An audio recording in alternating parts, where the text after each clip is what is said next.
Lions, the whole crew is back. How about that? We got so fresh off. I don't know. The Rams must be on a bye week. I know Puka's been absolutely tearing it up in for the Rams. One of the top wide receivers in the NFL. Okay, that's different Puka. Fair enough. This guy's a hockey guy. He does have maybe that Puka, was it Puka Nacua, right? Maybe he wears a visor too. I'm not really sure, but we got visors back. But first of all, how's everybody doing? Bert, big week this week, Bert. Big week this week. Big week. Football, Packers, Vikings, both of them suck. The Vikings, the stars aligned, and they actually beat the Niners. A little bit confident, but I guess we'll start with you, Bert. Doing anything fun and exciting this past weekend, or just watch some racing online? I watched the race online, but I bought a new used vehicle because my car decided it didn't want to move, and I was only 10,000 miles away from 300,000, and it's something with the transmission. So it could be fixed, but I'm not sticking money into it. So you're kind of hard on shit there, guy. But that's pretty cool. Got a new vehicle. Got to have a reliable vehicle. Winter is coming for sure. Puka, you're back, man. How the heck are you? Episode 200, a milestone here for the One to Go show. But man, how the heck you been? Yeah, I had to do it. And, thanks to you guys, all three of you guys for, keeping the ship straight, and congratulations on 200, and not much up on the weekend. I've been up since 2:40 a.m. I couldn't sleep. I was at Anytime Fitness at 4 a.m. Three people were there at 4 a.m. They beat me.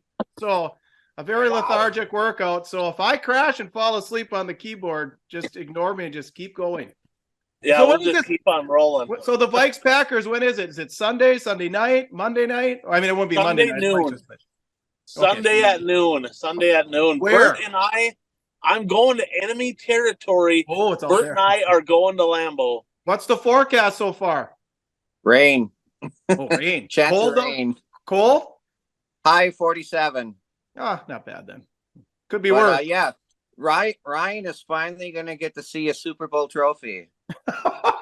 Hey, my dad and I stood by the Super Bowl trophy last year down in Phoenix. We went to the pregame stuff. So I've probably been closer to a Lombardi trophy than any Vikings player probably. So unless they played for somebody else. Coach Krause, a little hockey this weekend. How'd that go? Went well. We swept the weekend. We beat the first place team, sitting 7-1-1 right now. So the only thing that's going to be raining in Lambeau is Kirk Cousins going to be making it rain on Sunday. That's about all the only rain that's going to be going on there, Bert. So, and Bert, just a little saying, because I'm a coach, you're only as good as your last game. So write that down, please. And then when we come next week, we can talk about that. So, hey, we're full-fledged hockey season, right, Puka? It's I had my laptop up, I had my phone up trying to watch some racing. Ryan's texting me, I got everybody texting me. So I got a chance to watch some racing sitting on a bus. So we were on the road all weekend, but like I said, it's hockey season. Good thing is I'm in a good mood. We got a good record. That's a plus. I think you guys had a hell of a year last year too. So kind of starting off the season where you left off in 2022.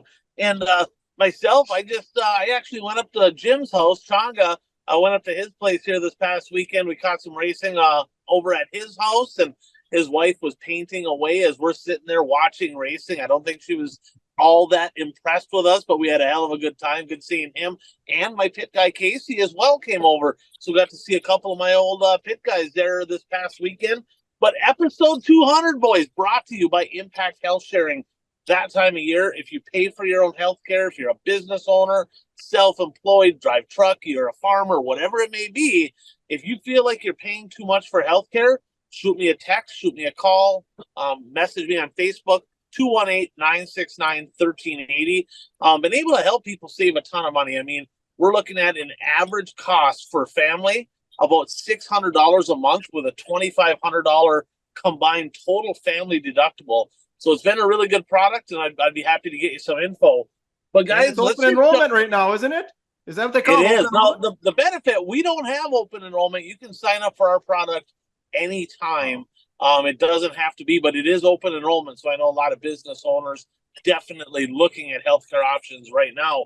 So we're going to jump right into our top 5 moments, actually top 5 stories of the week, because as limited as racing is, we kind of switch that up to top 5 stories of the week.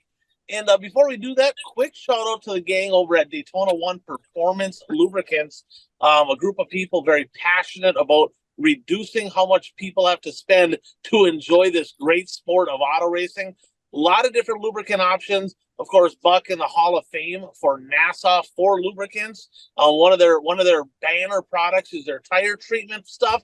They have a cleaner and a treatment, and they use it. They use it in certain classes. The Gen X late models, for example, they have to run used tires, and they use this product to get more life out of those tires. So they've had great results. Give Chad a call. He's happy to give anybody some information. His number, 507-828-3536. That's Daytona 1 Performance Lubricants. So, guys, let's start with number 5. Let's talk a little buggy action. National news right now. Okay, we all know, in my opinion anyway, the top dirt series in all of racing, World of Outlaw Sprint Cars. They might have a little bit of a rivalry. Of course, Kyle Larson and Brad Sweet have now purchased the All-Star Sprint Car Series from Tony Stewart. They had the High Limit Series this past year. Guys, this could shake some things up. What are your thoughts? Do you think that they're going to actually do what it takes to really rival the World of Outlaws, or are they going to continue to play second fiddle? Personally, I don't see Kyle Larson playing second fiddle to anybody. I see him getting after it. What do you guys think is going to happen here in 2024? Go ahead, boys. Well, for me, the surprising thing is that Brad Sweet is part of this deal, who's won how many World of Outlaw championships in a row, and is probably going to win another one this year. So, you have one of the World of Outlaw drivers, if they want to shake some things up, you have, a champion outlaw driver as part of the group shaking things up in the sprint car world. Well, they're brother-in-laws, Kyle Larson and Brad Sweet. They're brother-in-laws, and from what I understand, and maybe Kraus knows, from what I understand is, of course, they had the exclusivity clause with the World of Outlaws, so he couldn't run all the high limit stuff. But I was told, and I didn't pay much attention, was Brad Sweet kind of the race director / like at the draw window? He worked at a lot of those high limit races this past year, so they must have been doing that together. Of course, they have, Silver Dollar Speedway as well together. So he's kind of part of that high limit deal, but yeah, it'll be interesting to see if he stays on that side of the fence or on the driver's side. Kraus, what do you got? Yeah, I've been reading articles all day about it today, and you got to remember, Tony Stewart first purchased that series and wanted nothing to do with competing with the World Outlaws. He wanted to help build the 410 sprint car program up. He wanted to get more cars involved. He wanted to get younger drivers involved, and he wanted to keep the older drivers that didn't have the money to travel on the World Outlaws, just keep them in the game. And they stayed regional. The World Outlaws that's pretty much countrywide. They're going everywhere. So I don't think that's the case. I don't. If they really wanted to compete, I think the High Limit Series would have went toe to toe with them, and they never did. They didn't overlap on anything. So I think it's a completely different deal. I think it's helped the sprint car, the world out there. But at the end of the day, the World Outlaws sprint cars is still the World Outlaw sprint cars. So I don't think. I don't know. I hope they don't do that. We don't need that right now, especially with the way things are going right now and the cost of things. They just want to make 410 sprints have more, they don't overlap on the crown jewels. You know what I mean? They haven't done any of that. So I think it's a good thing. I think they're going to do a good job, and hopefully it doesn't get involved with World Outlaws. Well, I disagree. I think, Sweet's an owner. Isn't it Larson, Sweet, and Flo own High Limit? Is my understanding, right? And now they've already stolen a couple of employees from World Racing Group. And I don't know if you guys saw Smoke's quote. He said, it came out in the press release. So I'm kind of paraphrasing, but it's really close. There are some series owners that don't give a flying F about the competitors. and their actions have shown it. So this was the right time to pass the torch to Brad and Kyle. So that what makes me think that they're probably going to try to go toe to toe. And the interesting thing I think about it is what will Schatz do? Because if they are starting to go after teams, obviously Schatz is your 10-time champ. But Schatz has seen this before. Do you guys remember the National Sprint Tour, the mid-2000s, when Kinzer went off? And, of course, it fit with Fred Brownfield's the guy I knew, actually, Fred. And then Fred got killed. It was a promo reg. I think it was Grace Harbor. If there's somebody can comment, he was putting a chalk line out. Modified hit him. So the thing, because it was Fred was kind of the race director. Steve was fronting all the money. And then that thing fizzled. So it'd be interesting to see shots, like that. Like, yeah, do I, I'm the 10-time champ now. Maybe I can become the 11-time champ. Are these guys going to be here for a year or two?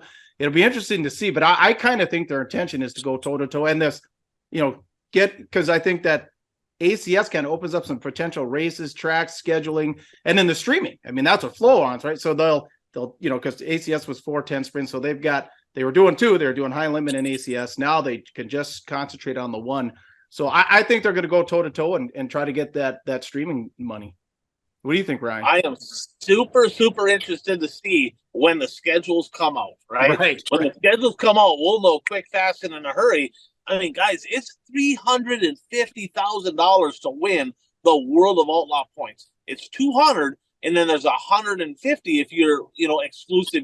If you only ran, I believe, 4 shows or less in a competing series. That's a lot of money, right? I mean, $350,000 to win, but I tell you, Flo, you take a look at that group of people. They have the funding to do it.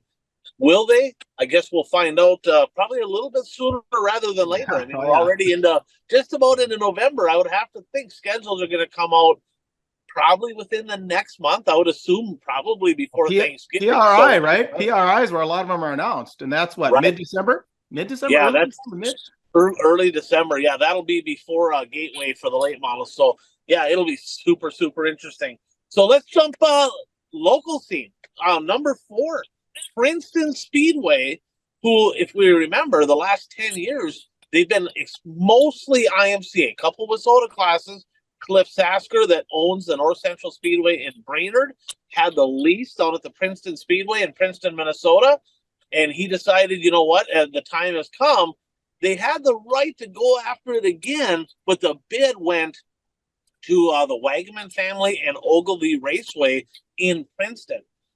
That's going to be interesting. So I have a fan question on this one. And this question, and I'll let any of you guys answer or all, but the question came from Jesse. He goes, love the show, guys. Occupies me while I'm traveling all over the countryside driving truck. He goes, could Princeton, Ogilvy, and Granite City all partner up in one way, shape, or form, right? And could they possibly, those 3 tracks go USRA in the A mods and in the B mods? Perhaps if they have a 3-track mini series, they could pay a meaningful point fund. They don't necessarily need WISSOTA. WISSOTA might be the best option. I don't know. But they could certainly go USRA and make it work with 3 tracks in a very tight area that would all work together. Your guys' thoughts? Are they going to stay IMCA? Because think about this too: 10 years of IMCA racing there, right? All the local cars right around Princeton, right? All the modifieds that race. I mean, Jeff can touch on this because I know he has some thoughts here too. A lot of them have IMCA stuff, right? So now they're going to be switching potentially to WISSOTA, USRA. Could they stay IMCA? Is this going to be good, bad, indifferent? What do you guys think could happen here? Go ahead, Jeff. Well, I think everything I've heard is that they're going with WISSOTA. Now, like I said, it's all hearsay. I've done some calls. Obviously, I'm pretty heavy into Viking Speedway right now, so we kind of lie right in that region. So obviously, we're trying to stay ahead of the game in case something does happen, USRA. But for the most part, right now, everything I heard is that they're going to be WISSOTA. And I also heard some rumors about what's going to happen with the Brainerd track too. So there's a lot of stuff flying around right now. Who knows? At the end of the day, me personally, I'd like to see everything get to Wissota just because they're in our region, and I want to get back to that. It's just the way it is. It's the way it's been around here, and it's the way we want it, and it's what we want, and we want to grow Wissota, and we want to help Wissota. So, getting Princeton back, and that area, and obviously, I think the Wegmans are going to do an awesome job down there. Obviously, they got a great facility and do a great job with Ogilvy. So, from what I heard, that's going to be the case, but who knows? There's been talk of the USRA going with the D mods and the A mods at those tracks. So it's, somebody said, well, Princeton put in a clause that, they have to stay. It is not the case. I read the deal and it says they would like to stay with Wissota. It's not that or IMCA. They said you don't have to. If you want to change, you can change, but they'd like to see IMCA stay there. So there's a lot going on. I think it sounds like they're going to make an announcement here once stuff widens down. They had the top list, some things going on. So it'd be really interesting to see. And like I said, it'd be nice to get them Wissota and grow Wissota, get a track back, and let's grow it and let's make it better. Yeah, I was just more so surprised at the announcement. I mean, Krause, you're on the board. I mean, how much work? I mean, obviously, Cliff did it. And Cedar Lake, they did Cedar Lake and Superior back, late 80s into the early 90s, something like that. But they're doing such a good job, and they've got a pretty aggressive schedule, right? They start fairly early in Ogilvy. They just ended last weekend, so they're going a solid 6-ish months. I was just really surprised that it was them because they're doing such a good job, and now you're going to pull time and resources unless they got some sort of a team built up. And we've seen how limited Don Shaw's racing is now because everything he's got going, and he's, as far as I know, there's a guy that lives on the property, kind of runs everything for him. But I was just really surprised that they kind of won. How many years is it? Is it 3 or 5? I think it's 4. I believe it's 4. So there's commitment there. It's not like it's just 1 year and they could, tip their toe in the water and say, well, it didn't really work. It's too much time. They got a lot of balls in the air now. Bert? I mean, you guys know a lot more about this track than I do. It's more in your area. So I'm just listening to your opinions and just interested to see how everything plays out. Well, the biggest thing that I'll say about the deal is whatever they do, and I'm with Jeff, right? We dog Wissota, but it's not because we don't like Wissota. We want Wissota to get better, improve, grow, and be here for the long term. Now, that's right in the heart. Princeton was one of the very first. They were part of that core group that actually was one of the founding tracks of Wissota, right? So it would be fantastic to see them go back to being pretty much all Wissota classes. But with that said, Princeton and Ogilvy are like half hour apart, not even 25 minutes, half hour apart. Granite City, St. Cloud is essentially from Princeton and Ogilvy, not very far. So whatever they do, those 3 tracks got to work together. That's just better for racing in the area as a whole. So stay tuned. I know that Wegmans announced on the page that there will be an announcement coming up very soon. They wanted to get through the top list, but look for that announcement maybe as soon as this week. I guess on their Facebook page is where we'll see it. So guys, number 3. Down in, speaking of New Mexico, we talk about New Mexico hockey. They have racing in Novato, New Mexico as well.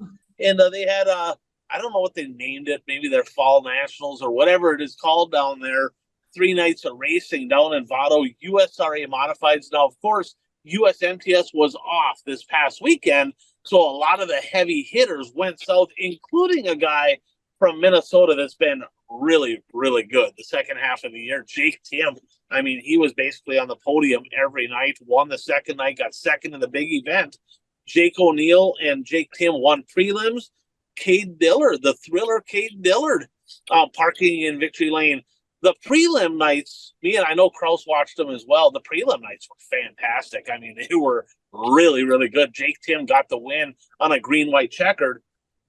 Night number 3, Cade Dillard kind of wrecked it. He was just really good and kind of drove off into the sunset. Out of car introductions for the main event. I thought that was pretty cool. Super, super light crowd down there. I'm a little bit concerned. Good thing Royal Jones has a lot of money, but super light crowd. Krause, anybody got any thoughts on Vado on the show that they had this past weekend? Yeah, no, I didn't watch Sunday. Obviously, I think we were all a little occupied with what was going on Sunday. But I did, like you said, I thought the prelims were that we watched the one, it was a really good track where there was a top and a bottom and they were racing all over the place. My big takeaway was the quality of cars that down there. Man, was that a stacked field from top to bottom, and it's always fun seeing Jake Tim and technically the local guys that we cheer for. It's always nice seeing them down there competing with everybody. So my big thing was the quality of cars, which I thought was awesome. And those local guys down there are fast too. So, and who knows what's down there with the weather? It is in the middle of nowhere. It's super tough down there. I lived down there for a little bit. I coached hockey in Santa Fe, believe it or not. So I have been down there, but I was just really, really impressed with the quality of cars. Yeah, Jake Gallardo, local guy down there, won the track championship. He was on the podium, I believe, 2 of the 3 nights and finished 4th or 5th on night number 1. So, I mean, he was rubbing elbows with them USMTS regulars and kind of trying to defend that home turf. Another name down there, Christy Barnett. Now, Sherman Barnett, he owns Barnett Harley-Davidson down there, one of the, if not the biggest, one of the biggest Harley-Davidson dealerships in probably the world, from what I understand. Well, his better half, Christy Barnett, I don't know if you saw, she made a little trip this past weekend to, I think, Vegas, and she actually won $1 million on slot machines. So it's like, yeah, she won $1 million. There was a big write-up, dirt track racer Christy Barnett walks out with $1 million. It's like, that'll enhance your race program. And she's in her 60s and still pretty sporty out there. So Royal Jones behind the wheel, not quite getting after it. But I remember when it used to be Royal, his son Bumper Jones, and then his daughter Holly Jones, all 3 of them raced. But great culture down there. And the announcer, super energetic. We all know Ruben is a New Mexico guy. The announcer they have down there at Vado is about as energetic as Ruben. So maybe there's something in the water down there, but it was exciting. So let's jump on to number 2. Let's go a little, stay with open wheels, but we'll go to buggy action. We say goodbye to the birthplace of the World of Outlaw Sprint Car Series, Devil's Bowl Speedway, Mesquite, Texas. They had their last dance here this past weekend, a pair of World of Outlaw Sprint Car events. Carson Macedo, night number 1, night number 2 in a thriller, right? David Gravel, last lap, last corner pass, photo finish. I mean, what a way to go out. If that track has to disappear, what a great race to do it in. But there was some drama in this, and I want your guys' thoughts. So early on in that race, 30-lap A main, I believe it was maybe lap 9, lap 7, Brad Sweet gets together with car owner Casey Kane, and 3 cars roll over, including Brad Sweet.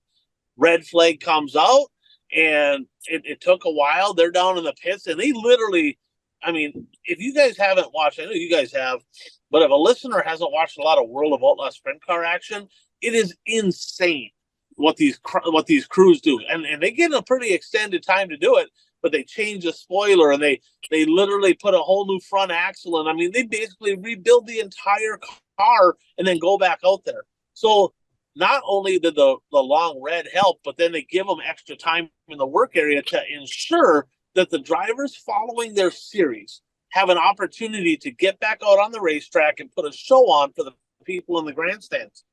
Now, Brad Sweet, if he doesn't get back out there, that could have been a very, very catastrophic deal. He ended up getting back up to 7th. Gravel won, and it closed the point gap to 50. But if Brad Sweet does not get back out there, that point battle could be 20 points maybe going into the World Finals here in Charlotte. Your thoughts on them giving these drivers an extended period of time to get their cars back out on the track? Coach Kraus, we'll start with you. Yeah, for sure. My big deal is, especially as a fan, watching those guys work on them cars is absolutely awesome. And that's how you get people. It's entertainment, it's just not cars driving around the track, going fast, turn left. Well, all you do is just go out there and turn left.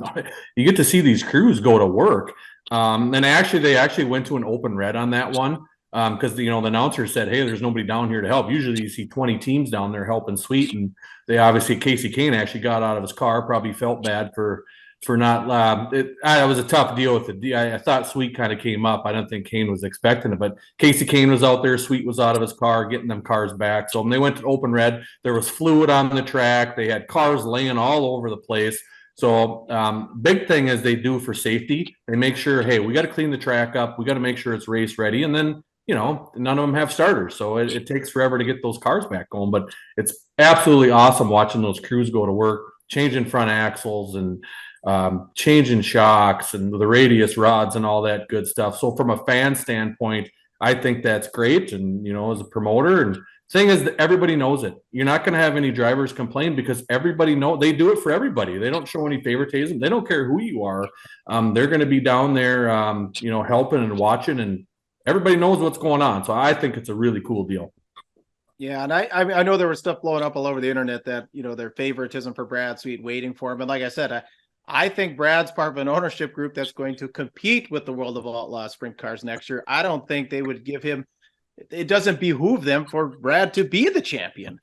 They'd be better off if Gravel is. So, and plus this year, Brad already owned a competing. I mean, like we started the show, it wasn't really a competing series this year. It was, a weeknight thing, but it was 410 sprints, and it potentially took streaming dollars away from World Racing Group. So I don't think that they were showing any favoritism to Brad Sweet. Yeah, I agree with what Jeff and Puka said. We're getting down to crunch time for the championship. So, I mean, as long as they're cleaning up the track and everything, I don't see a problem with it. Yeah, 50 points the difference right now. It's basically a two-man race going into the World Finals just a couple weeks away. Brad Sweet looking for his 5th straight World of Outlaw Sprint Car Series championship. David Gravel looking to dethrone him. We'll see what happens down in Charlotte in just a couple weeks. Number 1 story of the week, guys. Of course, this is what everybody's been waiting for. I mean, there's this little race over in Eldora, right? Nothing big, nothing to see here, right? But before we get into that, a little shout out before we get to our number 1 story of the week. A little shout out to Brad Parson, Soil and Egg Solution. Puka's got the merchandise on, of course. Woo. But farmers, if you're in Western Minnesota, North Dakota, South Dakota, at the end of the day, you're looking to make more money. What helps you do that? Better yields, right? And he has products that you can put in your current spray packages to help you do just that. I would recommend, if you're a race fan, if you listen to the show and you farm, why not call him? Western Minnesota, North, South Dakota, call up Brad, 320-219-3542, 320-219-3542. Talk to Brad, talk about the products he has, get some data. Why not try some stuff out for 2024 to see if you can have a better farming season? Now, the Dirt Track World Championships. Of course, it all started at the beginning of the year when the schedules came out, the big move from Portsmouth to the Big E, right? They moved it to Eldora, literally. I mean, crown jewel after crown jewel. They got the dream. They got the World 100. And, of course, now they have Lucas Oil's biggest race at the end of the year, the Dirt Track World Championships. Now, in case you live under a rock and you're not sure what's going on here, right? So they had a Final Four. The Lucas Oil series had a Final Four format where they took the top 4 in points after the last race. I believe Pittsburgh was the last race. And whoever was in the top 4, they go into the Dirt Track World Championships even across the board. Ricky Thornton Jr., I believe, had a 530-point lead. Vanished. Okay. Devin Moran was in 4th, and I know he was over 1,000 points back from the leader. So in the traditional format, that points battle was locked up a month ago or better, right? So Lucas Oil says, you know what? Let's shake this deal up. Okay, let's shake this deal up. We're going to have a Final Four. We're going to go like Brad's NASCAR deal here. I know Brad's a big NASCAR guy. He wanted a copy. Just kidding, Brad. Don't have a heart attack on us. Well, it comes into it. You got Ricky Thornton Jr. You got Hudson O'Neal, Jonathan Davenport, Devin Moran. Now, keep in mind, the Dirt Track World Championship pays $100,000 to win all by itself. So you already have a huge paying, to the winner. Second back, not so great, but $100,000 to win. Lots on the line. Guys, it was mass chaos. Okay, so we'll just instead of kind of going through the whole list here, everybody's got things they want to say. I don't care who starts. I'll come back around the backside and maybe add some thoughts at the end. But you know what, Puka, you ain't been on the show in a while here. We're going to go ahead and we're going to start with you. there was so much, but what stuck out to you? What are some things, some moments, some thoughts that you have from the 2023 Dirt Track World Championships? Well, first off, Moran getting in. If it wasn't for Overton kind of doing that boneheaded move that last weekend when we were at the Pittsburgh and stuff, he brought that old Bloomquist car that weekend, right? And it didn't, but he couldn't even get it going. So I don't know what they were thinking. So Moran got pretty lucky to get in, but good for him. The crowd was obviously light. I felt bad just because you're crowning your champion, and of course nothing you could do about it. So I did feel a little bit bad for Huddy on that, the eventual winner. 8 leaders in that race, and do you guys know how many cars finished? 6. There were more leaders than cars finishing. But the biggest takeaway I got was just, these young guns of the sport made it so interesting. Pierce, Moran, Huddy, Shep. Let's throw RTJ in there. Let's throw English in there because he's from a great racing family. I just think late model racing's in a great spot, just because these young guys, they're just on the pump, and they're so fun to watch. And it's almost like they'll do anything. And I don't even know how they can be so good, so young, but I thought that was great. And then just one final question for you guys. Do any of you know if Tyler Carpenter raced this weekend? Bert? Tyler Carpenter raced there, yes. Oh, did he? Oh, okay. I didn't know if he raced. I don't know. Oh. I didn't hear his name. I mean, 17th the first in the first 20 laps. Unbelievable. And that started things off. It's like this guy's just chucking it on the high side. The dome is always rough and choppy, so we know he's good on that stuff. But man, I tell you what, there was a lot of passing. We'll get to a little bit more of that in a minute. So good segue there, Puka. We all knew Tyler T. Carp was in the house. So whoever wants to go, Bert, I tell you what, why don't you go ahead and go next? I think you got a lot of thoughts. You said you had 1.5 pages of notes here. You said you were pretty fired up. And I don't know if calmed down. I was never upset, but I mean, and you guys all may disagree with me, but I don't like the format. I don't like NASCAR's format. Yes, I will admit it created a lot of excitement, but to me it was artificial excitement. Because my question is, when you're crowning a champion, do you want, I guess it depends what you define a champion. Do you want your champion to be the driver who trucked up and down the road with the series all year long, proved to be the best driver throughout the entire series, or create an attention-grabbing event in which whichever driver finishes ahead of the other is going to be named the champion? I just think a champion is the best driver throughout the entire season. That's just my opinion. Question for you, Bert. If the Green Bay Packers go 17-0, go through the playoffs and lose the Super Bowl, should they be the champion? No, that's never been the system. I'm just throwing out there. I don't mean to take. No, I know. No, I know. Here's the deal, Bert. We'll never ever see a race like that ever again. But you're 100% right. I'm not a 20 RT fan, but I felt super bad for him when that happened. I really did. NASCAR's got it right. Once they get into the Final Four, you've earned your way to the Final Four, and your season counts. You get points, and you get stage points that actually go into the playoffs for you. When they started Eldora, they were back at 0. Those wins and everything Ricky Thornton Jr. had meant absolutely nothing, and that's what's wrong with that format. They needed to give him some sort of point lead, whether it's 20, 25, 30, 50. He earned points throughout the season and gets him bonus points into that show. I 100% agree with you, Bert, on that part. So go ahead. If you got anything else, Bert, go ahead. Well, and I think the format's going to be back just because of all the excitement that it generated.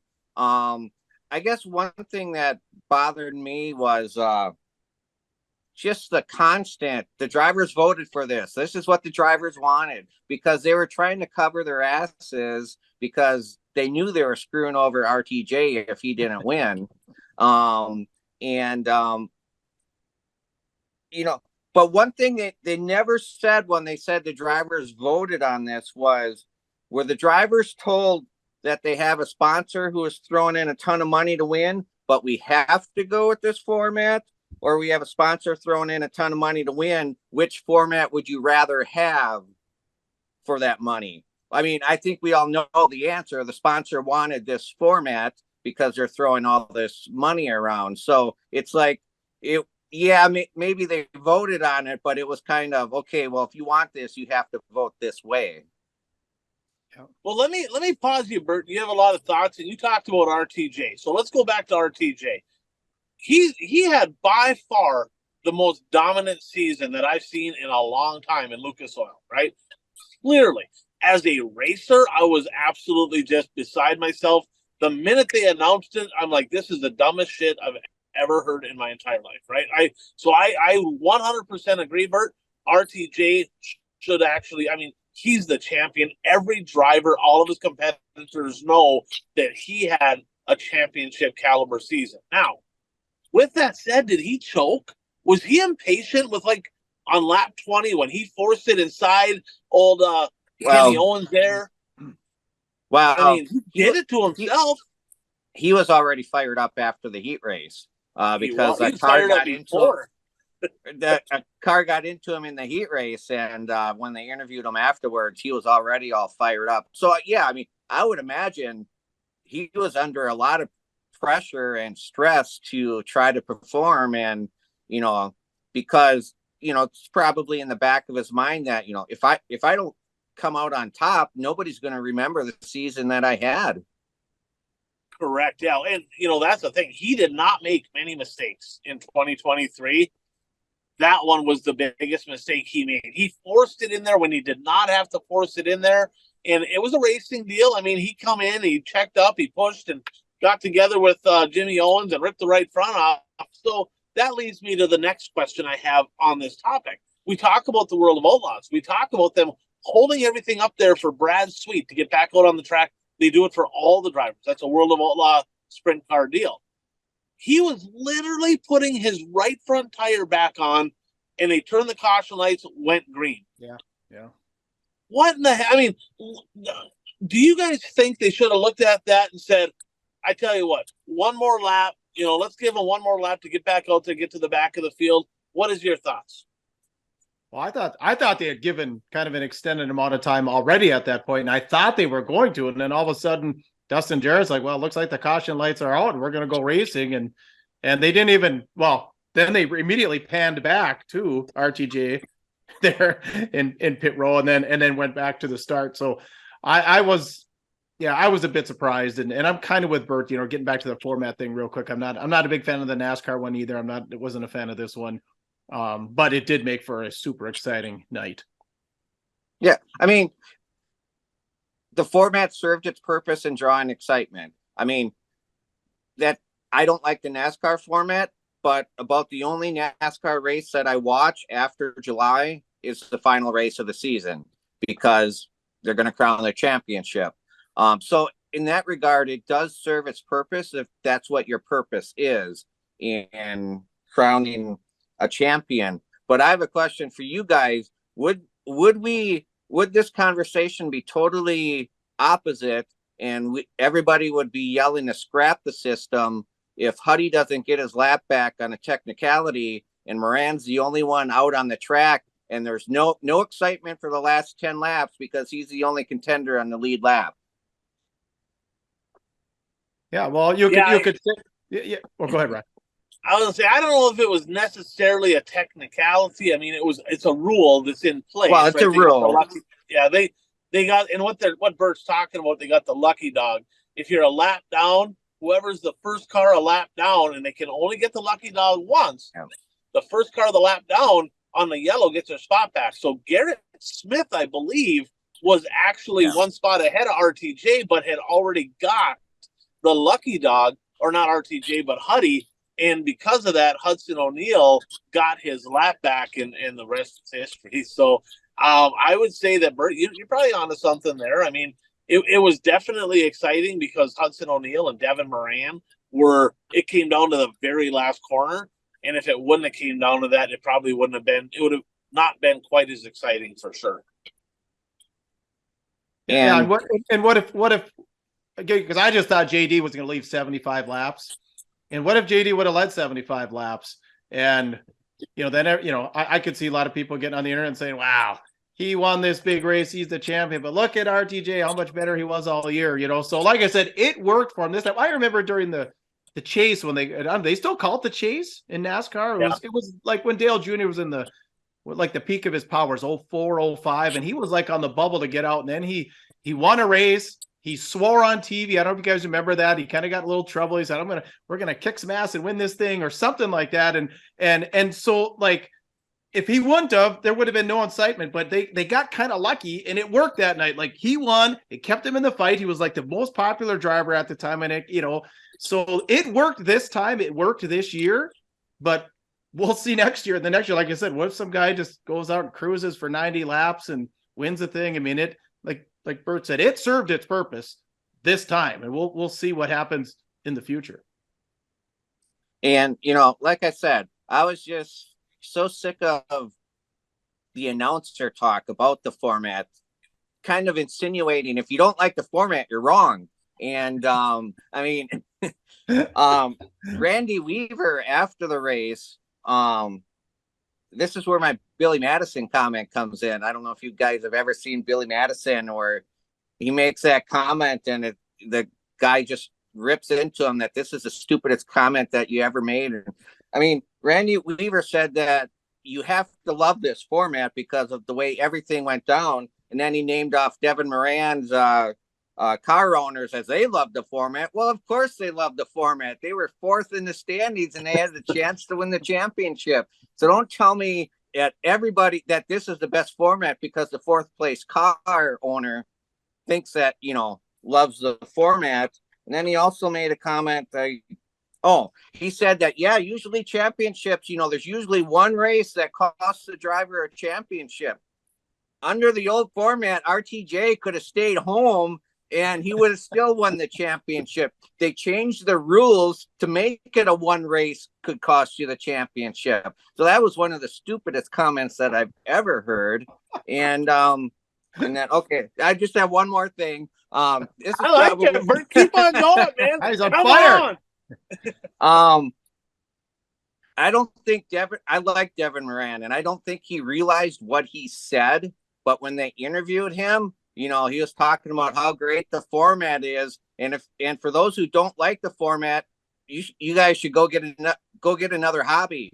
So he's telling the hardcore dirt late model fans to go get another hobby if they don't like the format.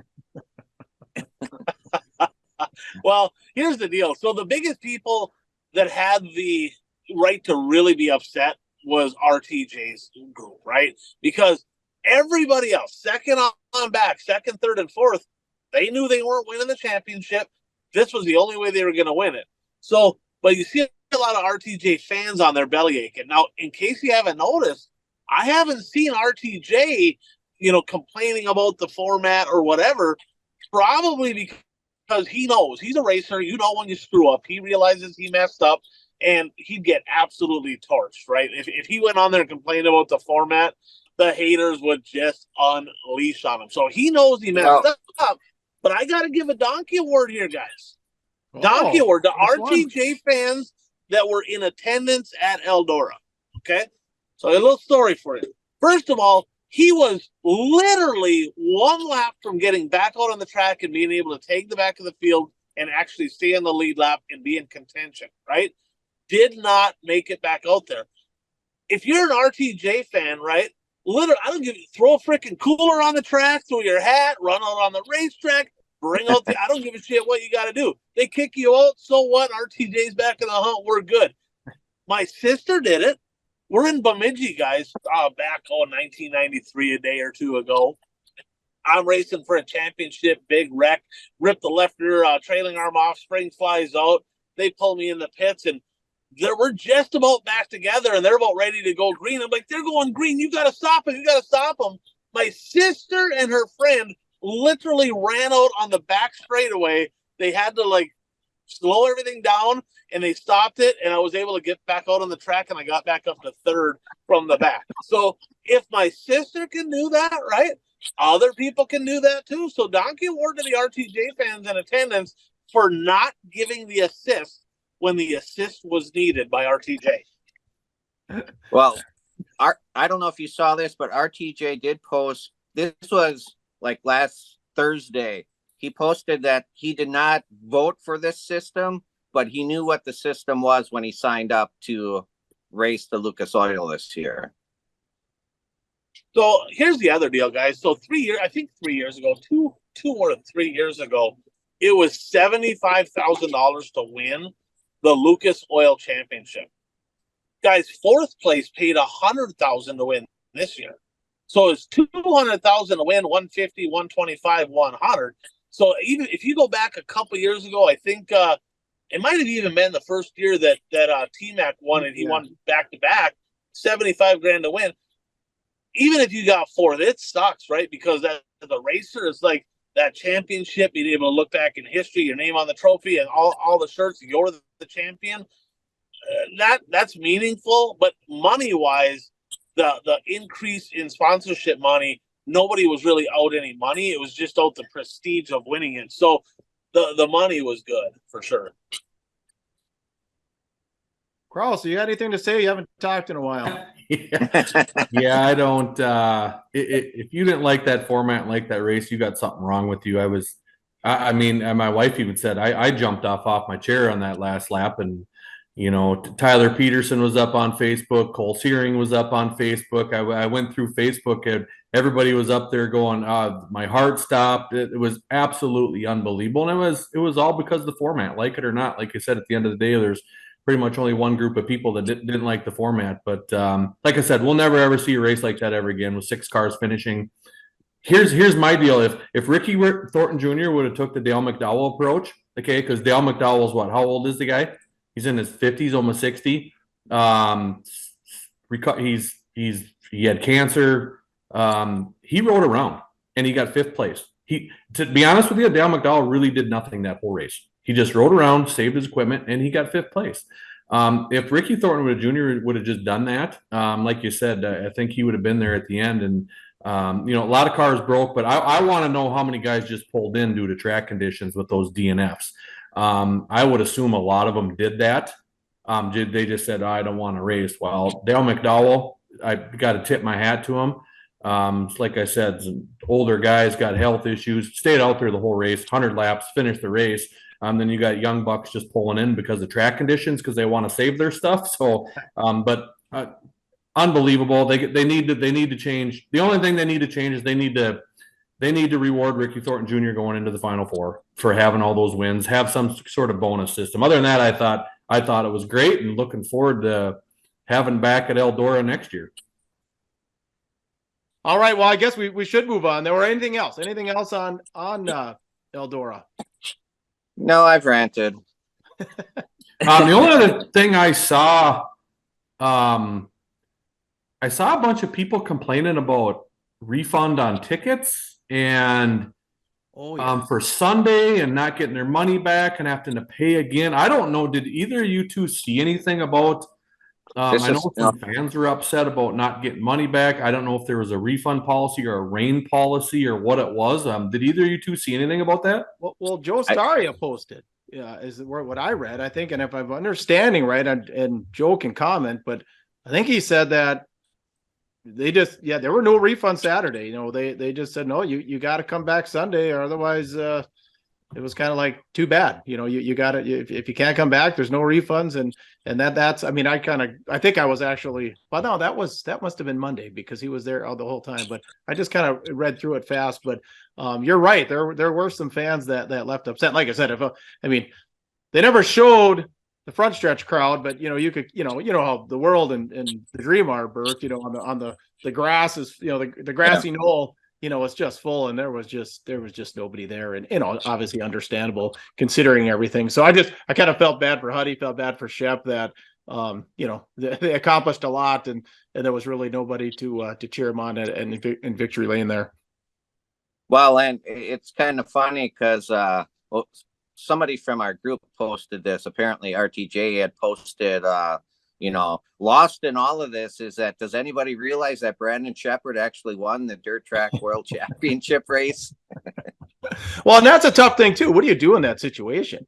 I was wondering who they were going to go to first. If they were going to go to Huddy and put him in victory lane and take care of the season championship part, or go to Bishop. And they went to Bishop, and I think they were interviewing. Well, Huddy was on the podium, but he's off to the side. I thought that was interesting.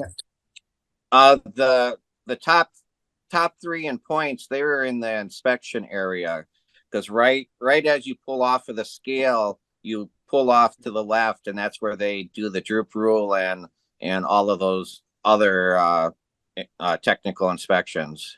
Right. Yeah, but they interviewed him second. Right? Did they even do Hudson O'Neill's championship thing live on Flow? I don't think they did they? Well, they interviewed him, but they didn't have a big celebration. No, they just that's what I was wondering. How are they going to approach this? And then you saw Bishop go to victory lane, and then they came to Huddy's second, and maybe they had a different plan if Huddy hadn't been in, the top three, because they knew they're going to interview the top three. Maybe they had some sort of a different plan, a plan B if whatever, RTJ would have won it and he was the 10th place car. I don't know, but well,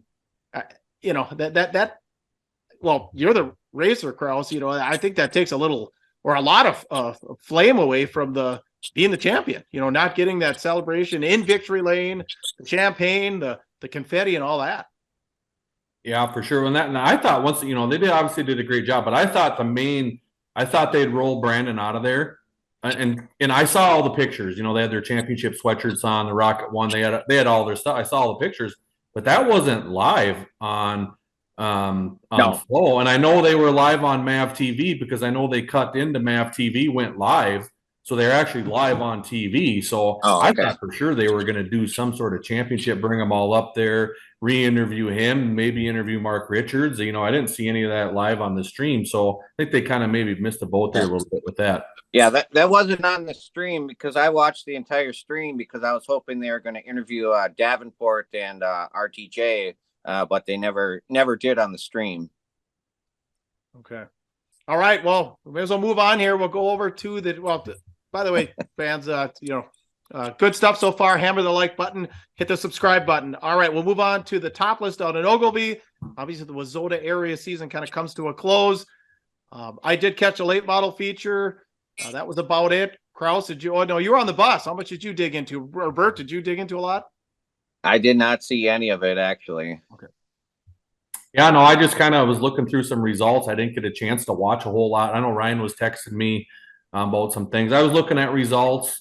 I had seen that Sabraski took a provisional in the super stock, which was kind of rare. So I don't know if he got in. If I saw he was starting up front towards a B, but had to take a provisional, and obviously drove from the back. But one interesting topic there.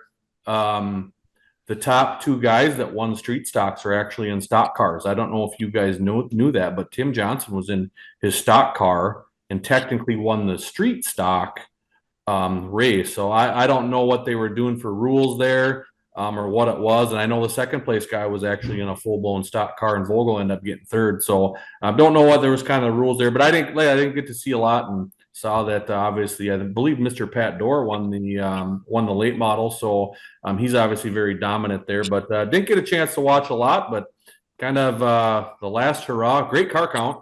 That was big there, but I didn't get a chance to watch a lot of it. Yeah, track was pretty good again. Oh, go ahead. Well, I was just going to say, I did hear that Sabraski was in a late model also. Is that accurate? Yeah, the 5 car. Yeah. So Dorr, like I said, there was kind of a battle there, Dorr and Edgington, and Dorr kind of saw Edgington got alongside of him, and then Dorr kind of clipped him a little bit coming out of 2 at one point, and then because he was moving down because he saw Edgington coming, and then once he moved down to that fast group, that was kind of it. It was good night, Irene. So but yeah. Before we go any further, who's controlling the record button, Ryan? Yeah.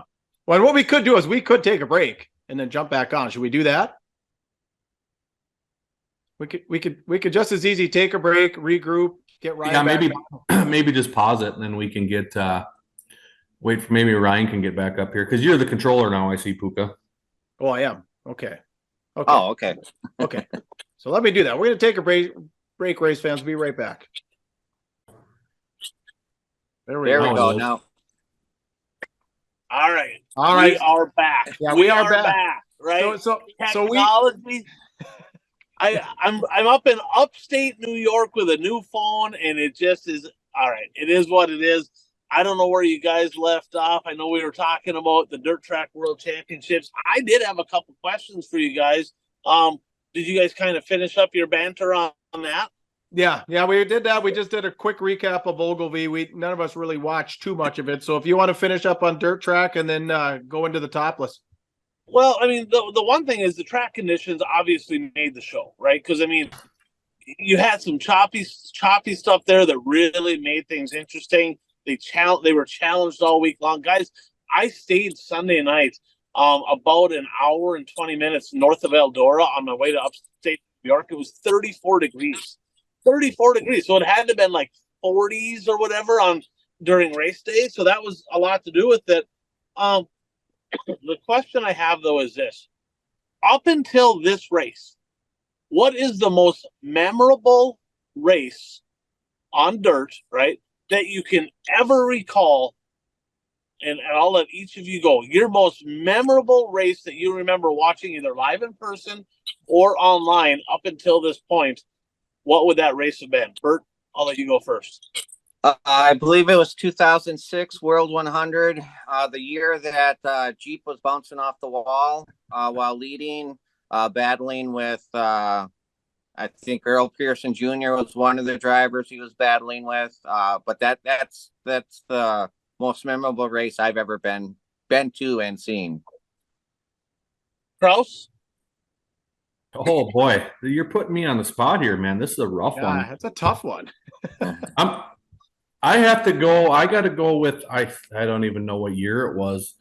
It was one of the Minnesota Modified Nationals. It's the one Como Joe had on his phone with the 3-car battle with Jason Grimes, David Schroeder, and Cody Skitland. You remember that deal? I know you guys do. I don't know. Were you in that race, Ryan? Or I don't. Might have been a little bit before you yet, or maybe you weren't there. Who knows? Maybe I know one year you came in the pits at the Mod Nationals and we screwed your car up. We couldn't get the 4-bar link in the left rear bolt back in. So I know you got mad at us on that deal, but that was the race. It was it's hard to top a mod show like that.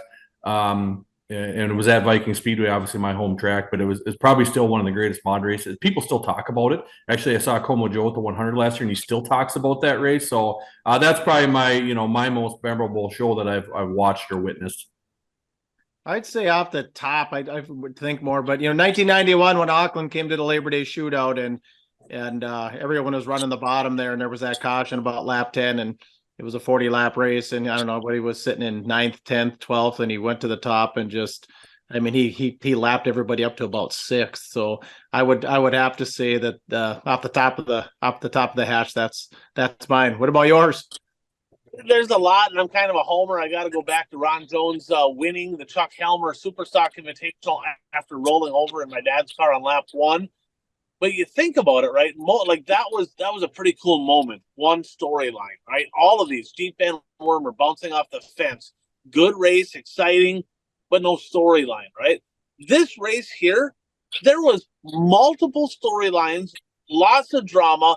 Literally, we had no idea who was going to win the race or the championship until the very end of the race, all the way from the beginning. Multiple leaders, from Tyler Carpenter, you had Brian Shirley look good. He had a shot to win that deal. I mean, it was just mass mayhem. Hudson O'Neal getting 2 flat tires and the lucky dog. Brandon Shepard winning the race with a brake line came off, had to put a brake line in, went back in the pits, had to bleed the brakes, literally comes from last to win, right? So you look at all this absolute craziness. Go ahead. And him running out of fuel on the last lap. Last lap. Well, and Pierce running out of fuel a handful of laps before that, stopping on the track, bringing out the yellow, getting back out there, did not quite make it to be in that group. Now, here's the question. If Bobby Pierce there's only 6 cars, right? If Bobby Pierce gets back out there on time with fresh fuel, does he shake this whole thing up? Does he win that race? I would say he would have definitely had a legit shot. So, I mean, I hate the format.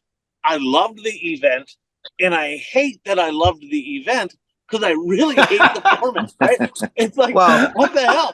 I mean, it was absolute craziness, but I gotta, give it a grade. Let's give it a grade. The whole from the build up to the hype before the race, right? To the event, to the race itself, and coming down to the final. If you had to give it a grade, Puka, what would you give it for all of the above? A+, absolute A+. Coach Kraus. Yeah, I get it. And we talked about this when you were gone, Ryan. I got to give it an A- just because live on the stream, they did not have the Rocket One in Victory Lane live on the stream. All I saw was pictures. I didn't see any interviews. I didn't see Hudson O'Neal take an interview in Victory Lane. I didn't see Mark Richards get interviewed in Victory Lane. I didn't get to see their crew. That was the only, I thought, the downfall. But other than that, it's an A+. You're never ever going to top anything like that ever again. Bert? This is gonna be an interesting one. Well, my grade, a C+. No, I'm kidding. I'm kidding. No, I mean, like I said, I hate the format, but I mean, it created excitement. I mean, I agree with Jeff when he said earlier, I mean, my heart was pumping faster than it normally does. And, I was yelling at the TV a few times, and it accomplished what they wanted to accomplish. So, I give it an A. I mean, it was exciting. I mean, there's no taking that away from it.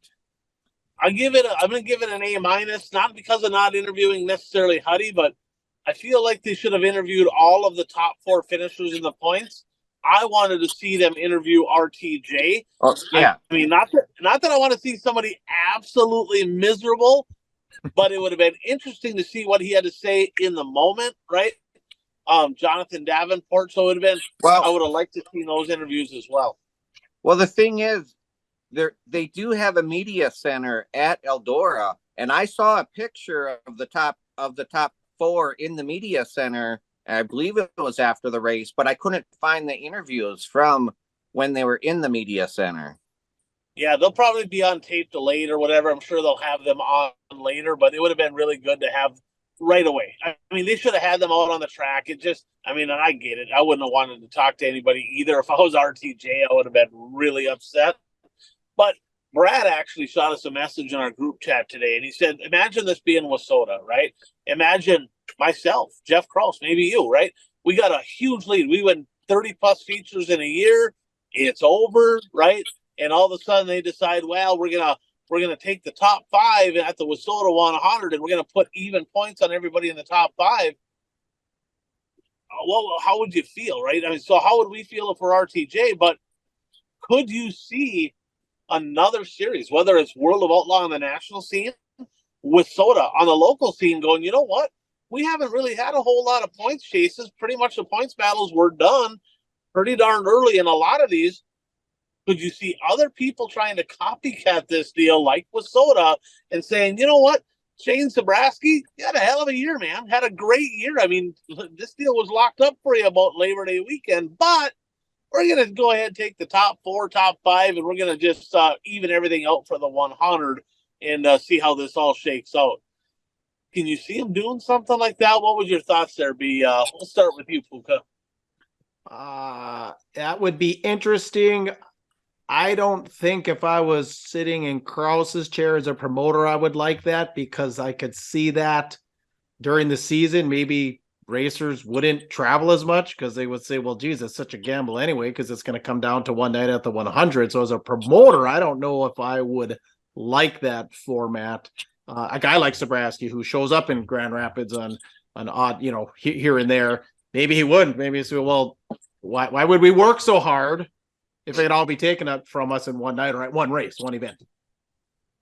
Coach. And that's what happened with RTJ, right? He Yeah, worked right. his tail off, and they took it away from him. Because the point of the rules and everything being the same, and the draw and everything is to get the races to travel, to go around. So we can all, as fans, we can all see them. And I think if I was a racer, I would not. Maybe I wouldn't put so many chips on the table. So Viking Speedway, Jeff Krause on the board, one of the key cogs at the Viking Speedway. Are you going to go ahead and put it on the agenda for the annual meeting to have a paint format in all Wissota classes? Is that coming from Viking Speedway? Yeah, it should, but it's too late now. They already had to be in. Someone's going to do it. Someone's going to go out there, and someone should do that. Here's the flip side of that, Puka. As a driver, I get that, but you're going to get fan interaction times 100, and that's what we need right now. We have to get fans involved in our sport. How are you going to do that? The whole internet, that's all they're talking about was that race. Imagine going to Wissota 100 and you had, Pat Dorr, John Canta, let's say Cole Searing and Chad Becker or Tyler Peterson or whoever it may be. And whoever the winner of their races at 100 wins the national championship. Could you imagine what that would do for the fans and how many people would show up? How many people would tune in? I think it'd be absolutely awesome from a fans standpoint. We need to get more fans involved in this sport, especially locally, especially in this region. We need to fill the grandstands. Someone's going to do it. I think it'd be pretty cool to go to the Wissota 100 and have a Final Four in the late model class or mods and whoever it may be and see who's going to win. Bert? Hey. Wissota's your domain, so you guys do what you want. Well, I could just see you guys just ripping Wissota if they did this, and the driver that was leading got fourth. Yeah, I tell you, the only person that's going to be upset about it is the person leading the points, right? And yeah, it's that would be a very interesting deal, and Krause is right. Somebody's going to try it 100%. Somebody is going to do it. And, if it was Wissota, let's say Wissota did this, right?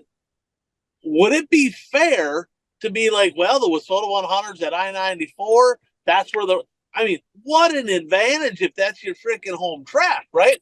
Would they almost have to take a track that is not necessarily a Wissota track where people don't run and say, we're going to get on even playing field here because it is a huge unfair advantage depending on the track. Imagine it being Viking Speedway, right? Half-mile track. Half the freaking guys in Wissota never been to a half-mile, right? All of a sudden it gets down there and Krause and Tanis and Bitson and Gertis are like, hell yeah, this is great, right? Everybody else is like, we're getting lapped. This is bullshit. So, there's a lot of variables. I think you kind of have to find a little bit even ground there on what track it was going to be at. Bemidji, flip-flop the format. The street stocks go to Alex, but all the other class at Bemidji for that one. Home of the chicken shack, baby. There it is. Tanya, get on. Can you imagine them going for something like that at Bemidji? Holy. So, Krause, let me ask you this. As a racer, you're running second in this deal, right? And all of them, it's top loaded on the money, and you're running second last lap. Just how hard do you punt the guy to take it over and win it on the last lap? Well, it'd be fist fight. You're punting the guy. Unless you're at that, and I tagged you in that Tri-County deal. Did you watch that asphalt deal that I tagged you in? Where that leader, they actually penalized that guy for taking that guy out, and the Quapple kid ended up winning it. There's a fight, people jumping on. It's pretty entertaining. It was fun to watch. But yeah, I know with the no fault rule, you're going to, that's one thing we didn't bring up was the purse, Ryan, at that race, and we talked about the purse at Eldora to beat, and it's a joke. We talked about it, Ryan. That with 100,000 to win, and it was it 10,000 for third or something? Yeah, 20 for second, 10 for third. So, it dropped like a lead balloon for sure. Yeah, and I know there's been multiple owners. Shirley's owner, Viper Motorsports. They've all been coming out here lately making posts on Facebook about these purses. They're too top heavy and $3,000 doesn't start money, doesn't pay our bills, and it's something that you need to look out for. So I think you could definitely going down the future. They got to make sure they got to even out these purses to keep people involved and keep cars traveling down the road. But you're coming for the and Hudson on you. I think he was either wrecking everybody. And obviously he had no idea Brandon Shepard was going to run out of gas, because he swerved down quick to the left when he saw that. But no, he was either wrecking Moran or wrecking himself, or he was going to be in the fence, and some other poor guy was probably going to get hit by Jason Fager's spoiler standing on the back wall again. I don't know if you guys saw that post. Yeah, that was. Did you see though? Jason Fager posted something today. I think it was today. The kid who got hit came to Fager's pit stall, and Jason took off the end of the spoiler, the end piece, and signed it for him and gave it to him. Nice. It's hard not to be a Jason Fager fan. So, Dirt Track World Championship epic event. You guys talked about the topless at Ogilvie. Did you touch on the winners of that event? Is that kind of what you did? Well, we didn't know all of them, did we? We got Dorr. We got Timmy. Jeremy. So Dorr in the late model. Jeremy Nelson, his 4th topless win. That was in the modified. Brandon Duhlman, that dirt dueler. They had 4 big invitational wins in the dirt dueler, including the 100, right, with Dylan Nelson. But Brandon Duhlman with a great run there. Midwest Mods back-to-back for David Swearingen. Timmy Johnson and the Streeters, of course, he's running. The top 2 were IMCA stock cars, so they ran stock cars against the Streeters. Micro winged sprints, Mason Soibert went back-to-back, won last year and this year. Tommy Bowden won. Not only did he win the Fall Classic, which won him the national title, he won the topless as well. Hornets, Matthew Dittman got it done. Interesting to me, and I got a fan question here from John, okay? Shane Sobraski did not qualify in the Superstock. Interesting. He did get a provisional, came from the back up to 6th or somewhere in there, modified. He had to go through the B there. And he goes, guys, I have the real reason. Everybody's wondering, why is Shane been so slow in the modified, right, at invite time? Everybody's asking this. My phone's blowing up. John messaged me, and he says, you got to tell the story here why Shane Sobraski has been so slow in the modified at invite time. Now, before we get into that, shout out to Fastlane Motorsports and Powder Coating in Ashland, Wisconsin, home of the Galloper chassis. They do great fabricating, powder coating. My phone is just driving us nuts tonight, right? Best sponsor out there is for the best series in racing, the Northland Superstock Series. So check them out, Fastlane Motorsports and Powder Coating, Ashland, Wisconsin. So the real reason why the 7A has not been very good in the modified comes back to Labor Day weekend. He stole a win from Kennedy Swan. The racing gods did not like that. They said, fuck this guy. He's not winning another invitational the rest of the year. You heard it here first. That came from John.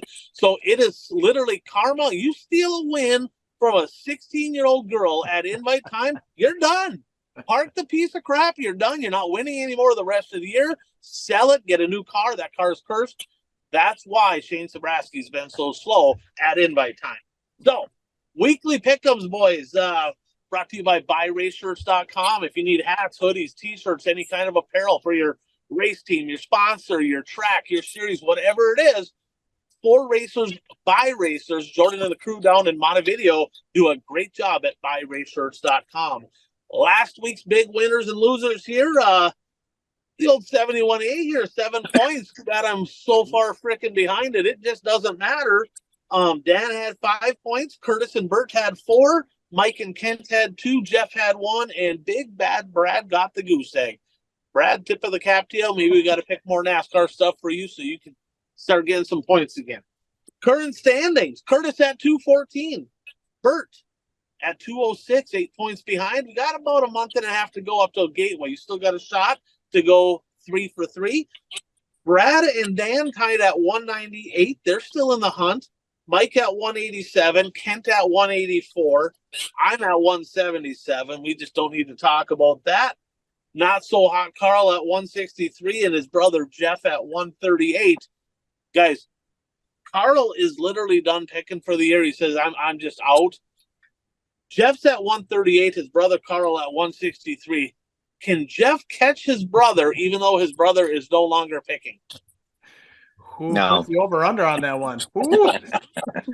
Yeah, I tell you what, I think he's going to struggle. So I'll look ahead to this week's events. No local racing. Topless was the final race in our area. Little shout out here, Zuli's Race Engines. I tell you what, if you're looking ahead to 2024 and you want to compete at a high level, if you want to win races, if you want to win championships, what do you need? You need a good, fast, dependable engine underneath the hood. That's what they have to offer at Zuli's Race Engines. If you can't beat them, join them. National 100 this week, guys. East Alabama, 49,000. I know it's Puka's show. He's a promoter down there. I think they have 17 classes or something. I think they start at 10 a.m. or it's crazy, but 49,000 to win. No other real big late model stuff going on. And many of the heavy hitters are making the trip to East Alabama. That hasn't happened in a long time. Guys, this is a very long-standing event. The National 100, there's been some very big name drivers that have won this over the years. This could be the biggest event in National 100 history as far as top-tier drivers are concerned. That is on, what is it on, huntthefront.com? Yeah, it's a Hunt the Front deal. Yeah, it's a hunt. The points are done, but it's a Hunt the Front show. Lucas Oil MLRA this weekend, their finale at Wheatland. That's 10,000 to win for the late models. USMTS, their final week of the year. Lakeside and 81 Speedway this week on Racing Dirt. Rocket Rodney Sanders has officially clinched the USMTS championship. $100,000 payday to the kind of Minnesota guy. And the World Short Track Championships down at the dirt track in Charlotte. UMP Modifieds headlining that event, but an interesting name it looks like, possibly racing in the 602 late models. Puka, who's going to be behind the wheel there?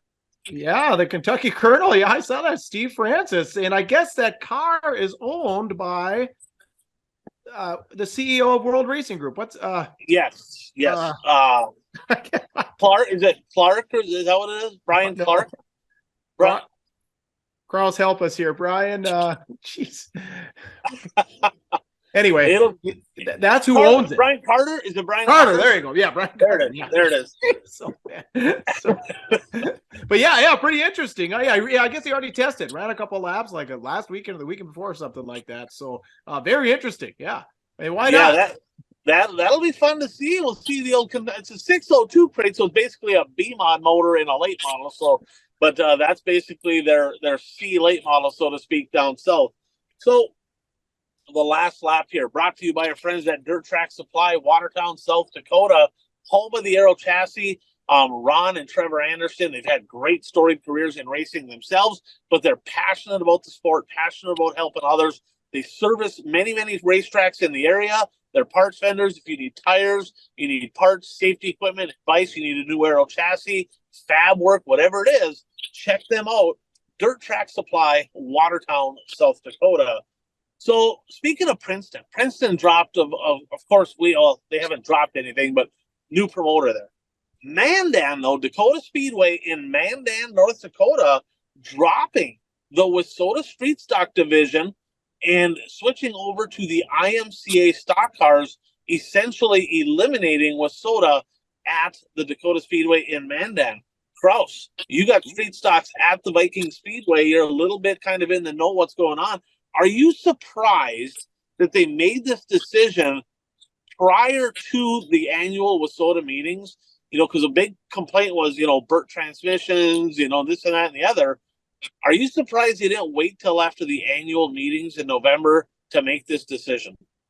No, not really. I from the sounds of it, didn't think they were real in tune with Wissota anyway. They only had one class, and it was a big class of theirs.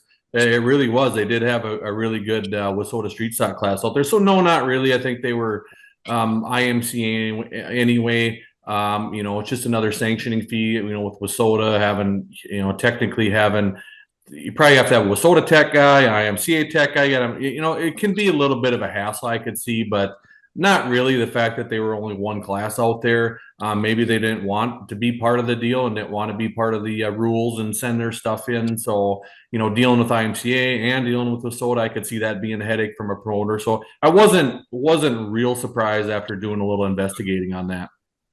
Yeah, it'll be interesting to see if them car counts go up or if they go down. Of course, everything to the west is IMCA. They do have Jamestown. They have Devil's Lake.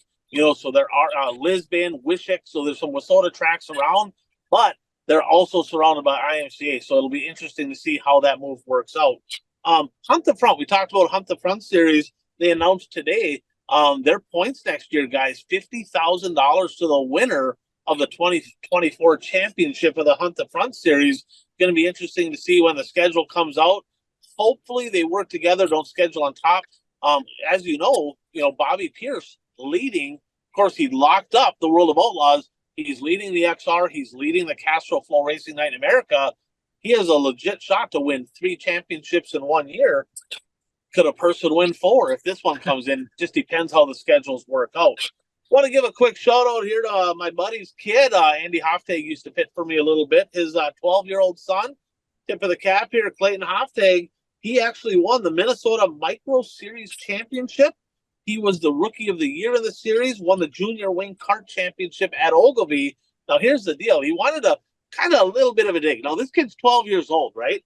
Puka, do you know who got 3rd in the Minnesota Micro Series Championship point standings? Paul Rosillo. I got to be honest with you. Feel like a jackass as a 50-year-old guy losing to a 12-year-old in the point standings? Paulie, come on, man. That's a stab at the dark. It really was him. It was him. I knew he had something like that going on. So I'm going to see Paulie tomorrow. You're going to have to give him some grief, man. Say, Paulie, 3rd place in the points you lost to a 12-year-old kid. What are we doing here, guy? So, but congratulations to Clayton Hoftag. Silly season is here, right? Lots of stuff going on. I know that Kraus might have a thing or two down in his area.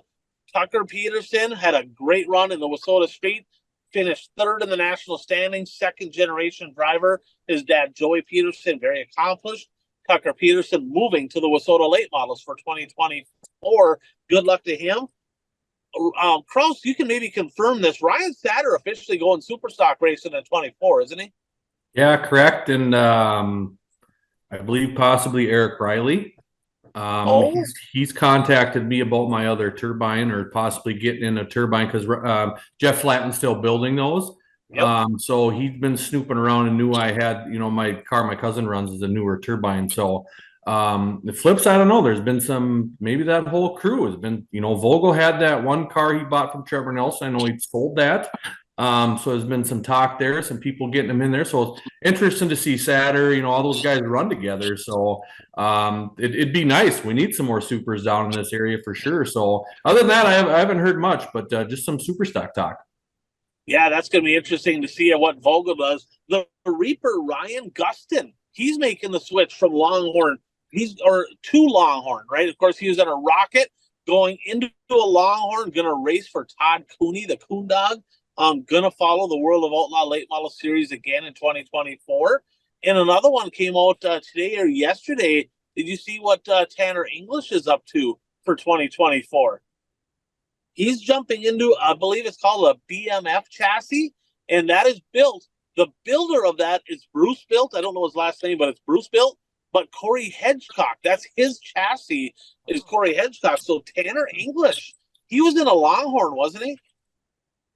So jumping out of a Longhorn into a BMF, Corey Hedgecock gets it on the track well. He when he raced against the Outlaws and stuff, he was legit fast. So I don't know if he's going to take a step back, step forward, but I think he's going to be just fine. Anything going on in eastern Wisconsin? Anybody moving there? Puka, anything up on the range? You guys hear anybody else moving and shaking? I don't know.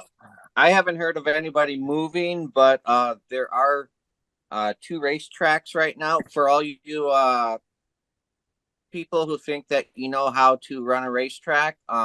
There are 2 racetracks that are looking for promoters in eastern Wisconsin, the Hill in Sturgeon Bay and the Berg in Luxembourg.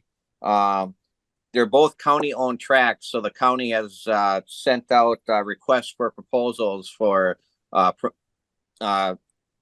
parties interested in promoting those two tracks. So hopefully they can find promoter for each of them, because it would suck to lose, you know, two tracks in 1 year. Yeah, that's no kidding right there. I do have one more here. So at the end of the year, at I believe it was a Fall Classic, Don Smith was in an A mod this year up in Grand Rapids. Charlie Castle was in a B mod. They swapped cars. Okay, so Charlie Castle going to an A mod, it looks like for 2024. The B mod went to Don Smith. Don Smith sounds like he's not racing. His son, Jake Smith, who had his best year, had a really good year this year, going to be running, I believe, in the Midwest Modified Division. So a little shake up there on the Iron Range, including, of course, Johnny Broking to a late model as well. Quick reminder, apparel, jump onto our Facebook page. We got a link there. Puka, maybe you can take and slide that to the top and tag it so people can get her apparel link. Well, let's jump into our last segment of the show, guys. 3 bold predictions, little accountability session here. First off the board from last week. So, Bert, you said Bloomer was going to qualify for the Dirt Track World Championship and get stuck at the gate. Well, he didn't qualify. There was a Bloomer story, though, because he's laying in bed interviewing him. It sounds like he dropped a piece of steel on his feet and about cut his toes off. Bloomer doing Bloomer things, right? But he was pretty quick in practice, but he just did not make the show. You also said Matt Costner was going to win the Keystone Cup. He did not. He was in the top 5. I think he got 4th. Episode 165, you said Superman Jonathan Davenport would win the Lucas Oil Series. That did not happen. Episode 197, kind of a bad beat a little bit on this one. You said RTJ was going to finish 4th in the Lucas standings. If JD doesn't pull off with a handful of laps to go there, that was going to be the case. So a bad beat there for Bert. I had a few here come off the board. Episode 165, I said the driver leading in points in the Lucas Oil Late Model Series going into that final night would not be the champion. As we know, Hudson O'Neal, your champion, RTJ on the outside looking in. Episode 198, I said Brad Sweet was going to lead by 40 or less. I said David Gravel's going to cut into that. Well, if they wouldn't have left him, let him rebuild his entire car, that would have happened, but he's 50 points ahead going into the World Finals.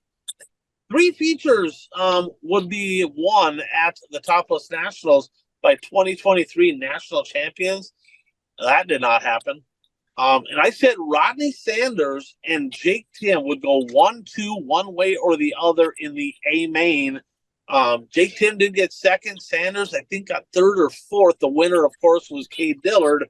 So that did not happen. And I said RTJ and Bobby Pierce would both miss the podium at the Dirt Track World Championship. And that did happen. A couple here we got Good Jeff here. We got Good Jeff. He said Bloomer would make the Dirt Track World Championship without using a provisional. That did not happen. And he said Bobby Pierce would cost RTJ the championship, and then RTJ would get him back in the flow race. Now, guys, I'll be honest. When that mayhem happened, Pierce got caught up in it. I didn't catch what happened initially. I looked, I'm like, holy shit, was he right? Well, he was not. Pierce did not cause that deal, so that was wrong.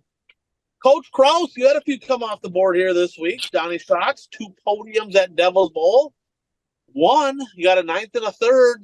Night number 1 didn't go so well. You said there would be a fist fight at the Topless. I didn't hear anything. Did you hear anything? I haven't heard nothing. No, I haven't. I'm disappointed. They're too busy partying and decorating their race cars over there to fight. Yeah, that sucks. They got to get some more character in that track so crazy shit can happen like that. You also said that Dale McDowell would win the Dirt Track World Championship and RTJ would DNF. That did not happen. And then Kenny Barber here had a couple for us. He said Devin Moran would be he said Bloomer wins the Dirt Track World Championship and RTJ wins the points. That did not happen. And he's got another one that'll come off the board a little bit later. And then my buddy Jim said Devin Moran would win the championship and Bobby Pierce would win the A-Main. That also did not happen. So, our standings right now, guys. Bert, you're at 37.1% correct. I am at 40.2, Coach and the listeners at 18.5. Got a little work to do. Guys, you're going to have to put some bunts down here. Get yourself back up in the game here, right? We're going to end this at the end of the year, start a fresh season next year. So see what we can make.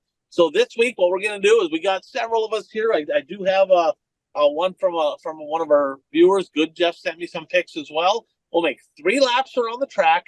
We're going to make 3 bold, sometimes not so bold predictions, racing related or show related. Typically, it's the only rule is it's got to be something that either flat out did happen or did not happen, not necessarily an opinion based deal.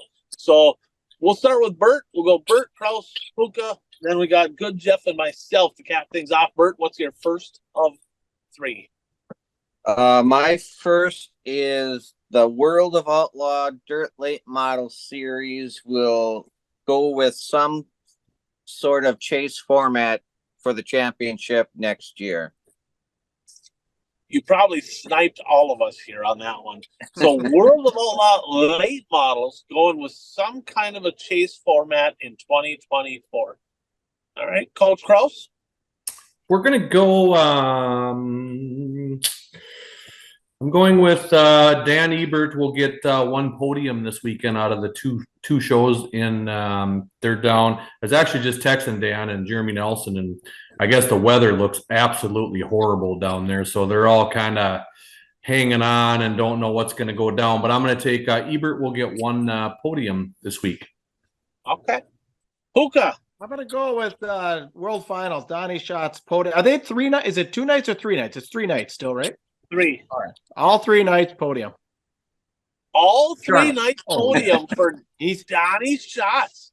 That's his play. He does run good there. He does run good there. All right, so Good Jeff, he said that Brad Sweet will leave the World of Outlaws in 2024 and will follow the All-Star Sprint Car Series. That was from Good Jeff. And then I'm going to go down to USMTS Racing as well.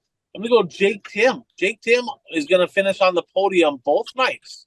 If it happens this weekend, right, you got, what is it, Lakeside and 81 Speedway? Jake Tim will be on the podium. He's been really good here at the end of the year. Bert, back to you. I'm going to go MLRA action and say there will be 2 Simpsons on the podium for the feature of the MLRA feature. Bart and Homer. All right. Bart and Homer on the podium. Chad and Chris, I'm guessing. All right. Coach Kraus. We're going to go, I'm going to go Dennis Erb Jr. is going to get a podium at East Alabama. Ooh. At East Alabama. All right. All right. That would be good to see. Puka? I'm going to stick with the sprint cars since we're all having fun with this chase format, and they're going to feel a little bit of heat coming from high limit. The World of Outlaw sprint cars are going to go to a chase format for 2024. Wow. We're all having fun. Wow. They're watching that race, right? They want to get in on the fun. They can differentiate a little bit. Let's stick with sprint car action here for Good Jeff. So he mentioned that Brad Sweet will leave the World of Outlaws, go to the All-Star, whatever it's going to be, the high limit All-Stars or whatever they're going to name it, right? But he said that not only Brad Sweet, but 2 additional CA Posse drivers will leave the World of Outlaws series that are currently running World of Outlaws, and they will follow him and also focus on the All-Stars in 2024. So I am going to go to Charlotte. I'm going to go to Charlotte for the World Short Track Championship this coming weekend. UMP Modifieds, a driver that has his own chassis company, will win the A main this weekend in the Modifieds at Charlotte. Interesting. Bert, your third and final lap. I will go to East Alabama and say RTJ rebounds and wins that feature. Ooh. Okay. Coach Kraus. We're going to East Alabama again. probably going to hope you're going to start on the front row because I don't. You remember that race a few years ago, Ryan? How rubbered up that track was. I mean, it was an absolute. It was. I A think the winner disaster. changed tires, right? I think everybody's right rear went flat.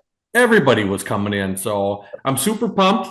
Puka, they're running Crown Vics at East Alabama, and then I think the Road Warriors. I don't know what kind of class that is, but I'm excited to watch them guys. Then I'm pretty sure they run the Outlaw Hornets there. Wait, I mean, they probably turn faster lap times than the late models, but we're going bold. I mean, come on, Bert, that's not bold. You want to hear bold? Joseph Joyner. Joseph Joyner is going to win East Alabama. That's bold. All right. Joseph Joyner. He's won a few big ones. Actually, he can win that one. Puka. All right, I'm going with the One to Go show. Ryan Aho is 200 episodes strong in a row. He will go to 400 before he misses a show. So he's 200 in. He's got another 200 to go. This guy's the Iron Man. He just won't stop. 200 more to go. And incidentally, fans, this week will start year 5 for us. The week before Halloween is when we started in 2019. So that's how long it takes to get to 200 episodes, I guess. So you're pushing that out 4 more years. All right. So I guess Ryan Aho's got 4 more years. Yeah, don't forget this one. Leave it on there. Boy, I tell you what, so I won't miss the show. I might skip next week just to pimp you on that one. I don't know. We'll see. All right, we got Good Jeff here, and he's kind of sticking with the RTJ theme, but a little enhanced on what Bert had. Bert said that RTJ is going to rebound win. Good Jeff said RTJ is going to not only win, but he will have fast time, win the heat, and win the feature. So we'll see who can keep their right rear tire. Hoosier's going to win. That's who's going to win. Hoosier Tire will win at East Alabama. So Is this the event where they start hot lapping at like 9 o'clock in the morning? I'm pretty sure it's 10 a.m. or 9 a.m. or something like that. Yeah, crazy, right? So I got a couple of them here, and I'm going to go Tanner English. He's making the switch, right? Seems like everybody's going to Longhorn. Incidentally, Rocket won the Lucas Oil points. I'm just going to go ahead and point that out for Bert and for Brad, because Brad's a big fan of the format. According to our group text today, he was pretty fired up about that. So Rocket won. But Rocket and Longhorn, I mean, let's just be honest, right? Rocket and Longhorn is kind of like pretty much dominated. Not pretty much. They flat out dominated the year, right? Tanner English, good wheel man. He's good driver. And Corey Hedgecock has won a lot of races in those cars.